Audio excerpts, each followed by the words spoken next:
say hello back. Even if you don't want to speak to me, just say hello, innit? Yeah, so let's start with the origin story then. The Student Bulking series on YouTube.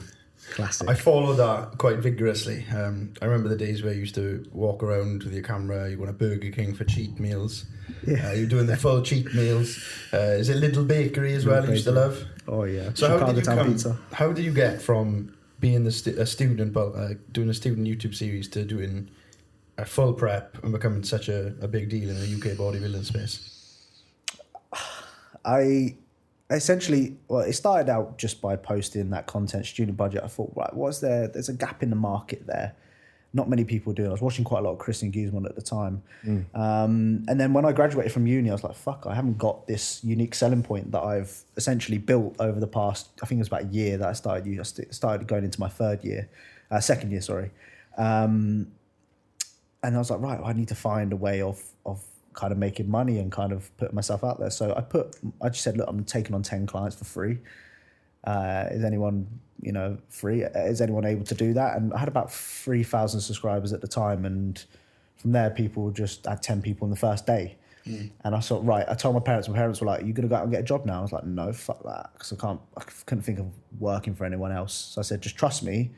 I'm going to do my own thing for a bit. If it doesn't work out, I'll let you know. But I just kept grinding. For the next 6 months, I massively struggled, like financially, massively, because I was coaching for free, and I saved up a little bit of money from uni and the student loan and stuff like that. But then 6 months later, I was able, I think probably about a year later, actually, I was able to turn it into my full-time job. And since then, I've not looked back. And then thought, right, if I'm going to go down that route, I need to find a way to keep people engaged. And that's how I got into the competing side of things. I never really wanted to compete when I was at uni. And then obviously competing in 2019. Did you think this is where you were going to go then? Or did you think you were going like some sort of corporate or something like that? I went to uni and I studied fitness management and personal training. So I did want to own a gym. Yeah. Don't want to own a gym anymore. Fuck that. It's really? too much. No, too much goes into it.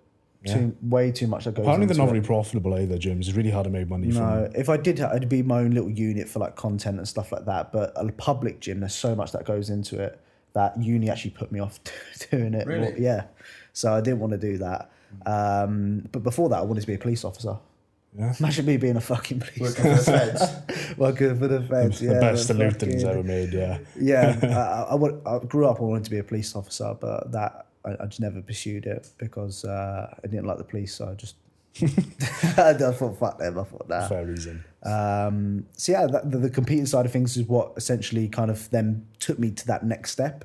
And then I went into my off season. I'm like, what can I do here? And then started picking up a little bit more. And then obviously competed this year as well. And then I've stepped into the sort of next journey, which we'll probably talk about, I'm sure. And now I'm pretty much here. So yeah, it's just been stepping stone. It's just been consistent content. Like there's over 500 videos on my YouTube channel over the past 5 years, where it is now. It's just religiously consistent with it.